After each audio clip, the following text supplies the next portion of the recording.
Let's talk about styles. Styles, set default font types and sizes for each section. The current style will bring in Calibri font at 11 points. Notice that there are no defining separations between records.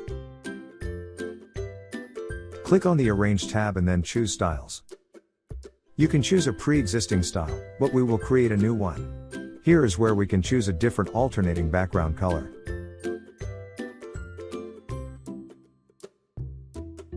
We will also change the default font and size for the detail section.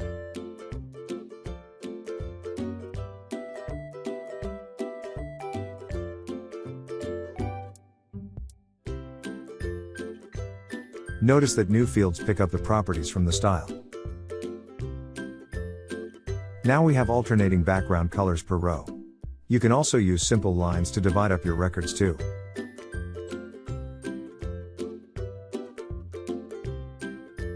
Be sure to adjust your default fonts and styles for all of the different report sections.